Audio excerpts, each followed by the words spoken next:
of global government, One World Global Governance, headquartered here in Geneva. And this is the global headquarters of the United Nations, of the World Trade Organization, of the World Economic Forum, of the International Red Cross. Many organizations are headquartered here. They want to expand that level of control and governance here at the UN. Steve, it's important that everyone understand there isn't one nation out of the 194 member nations who have been here at the World Health Assembly, the 76th World Health Assembly. There isn't one nation that has dissented from the proposed 300 amendments to the international health rules. There isn't one nation that has dissented from any of the language in the proposed global pandemic treaty. You bet they're planning on multiple pandemics coming forward in the future. They're planning this. Weird. I don't know why. Bill and Melinda Gates were here yesterday. They were meeting at the World Health Organization. But today we heard from many, many nations on these proposed amendments, and they've got a plan and they've got a target. And they plan 1 year from today to be back here in Geneva, Switzerland, and propose and pass these amendments and put this into effect, which would create the platform for global governance. This combines jurisdiction over environment, the land, jurisdiction over animals, and jurisdiction over humans under their One Health initiative. So humans are worth no more than a cockroach. A cockroach is worth no more than the land. And so that's the criterion upon which they make decision. Human equals cockroach equals dirt. That's their criterion. And they will arrogate to themselves this authority next year. Now, I don't know if you want to play the sound clip. I send it to your producer. It's from our United States delegate today who spoke this afternoon. This is the main day. This is the number one day that when they've been speaking about these proposed amendments and the proposed pandemic treaty. They plan that next year, 1 year from now, they will merge the pandemic treaty and the 300 amendments. They will be synchronized with each other, synthesized with each other, and they will be essentially one document, and they will pass next year. So they're planning to make sure they get all the kinks out and they're good to go because they plan to go all in and vote next year. But what the United States delegate, what our delegate said here this afternoon is that the United States is all in and fully on board with these 300 amendments as currently written, and anybody can access them at the World Health Organization website. But also, they're all in on the global pandemic treaty. So the United States is for this. All the nations of the world who spoke today, they're all for it. There isn't one that's dissented. So unless we intervene, this is a done deal 1 year from today, and that's when we have an existential threat to our sovereignty, and we will lose it 1 year from today. But there is time for intervention. So as I mentioned to you yesterday, Steve, there aren't any members of the House of Representatives here. There isn't the United States press corps. There's an absence. There's no member of the United States Senate. For heaven's sakes, you would think that they would call these documents in to the Senate and to the House to review them. They need to do that soberly. They've got to review all of this because this will be what the United States is required to come under. They call it an accord.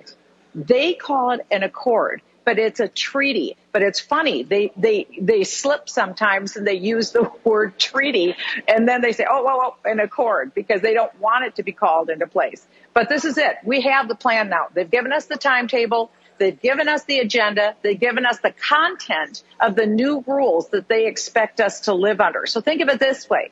It would be like they're rewriting a new Declaration of Independence and a new Constitution of the United States for us and all of the people of the world to live under. It is global governance through the platform of World Health.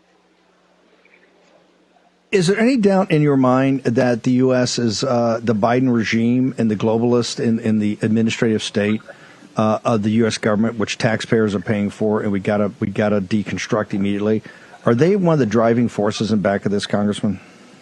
They're the leading force. They started this process 1 year ago. It was the Biden administration who kept these amendments hidden in January of 2022. It wasn't until April of 2022 that our mutual friend James Rogowski found out about these proposed amendments. And we've been warning people for about a year. We have Botswana and some other little African nations to thank that last year at this assembly where I am, this is day 6 for me in Geneva, Switzerland at the World Health Assembly at the United Nations building.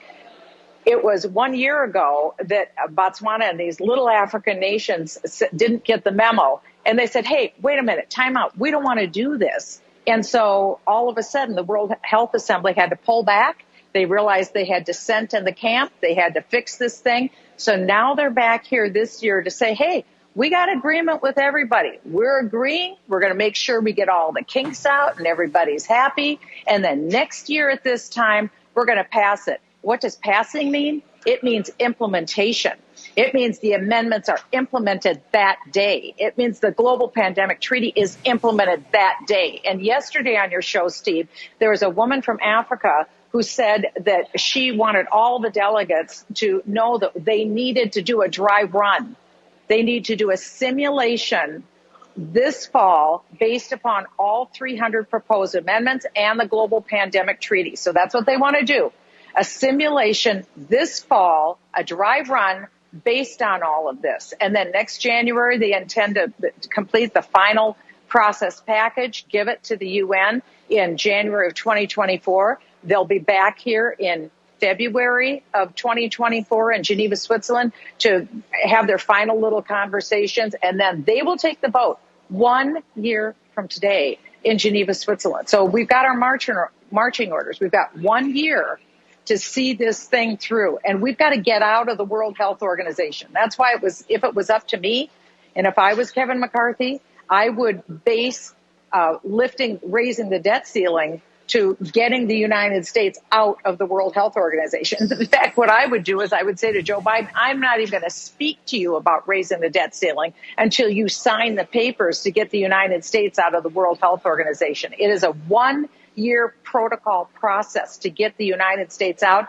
We need to start that today as soon as possible because this will never go away until the Biden administration does what the Trump administration astutely did, which was start the process of getting the United States out of the World Health Organization. It's the only way that we can be free from this continual attempt toward global governance. Is your sense, we got about 2 minutes, is your sense that the folks there from all the nations, all these globalists, they feel the momentum's on their side? Oh, it's an assumption. There wasn't one today. I don't care if it was a small island nation, if it was Russia, if it was Finland. It didn't matter who it was. They were all on board with this agenda. And of course, here at the United Nations, most of these countries that are here, they see the United States as the big rich uncle. And so they all have their hand out. And they see that we will be, I actually think what they see under universal health is that the people in their nation will have United States level health care. I think they think that's what they're getting, and they think we're going to pay for it.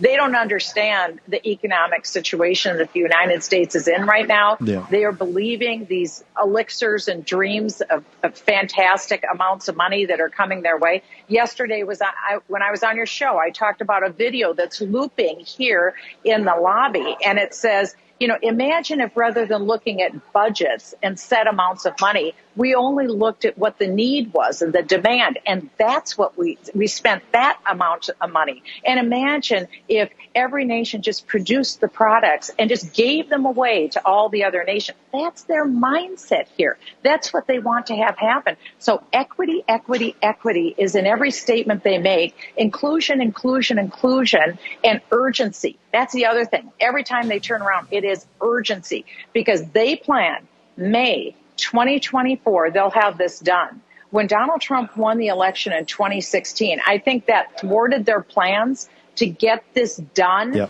back in the 2016 to 2020. And so now they see the timetable. They see that they've turned over the sands of the hourglass, and they see that they've got to get it done now. And they intend to. Remember, not one word of dissent from any country. So we need to hear from our U.S. Senate and our U.S. representatives. Yeah. we're on this. Congressman Bachmann, how do people get to you? We got to bounce. How do people get to you? Yeah, they go to Regent University, where I'm Dean of the Robertson School of Government. Michele Bachmann, regent.edu, REGENT, Regent.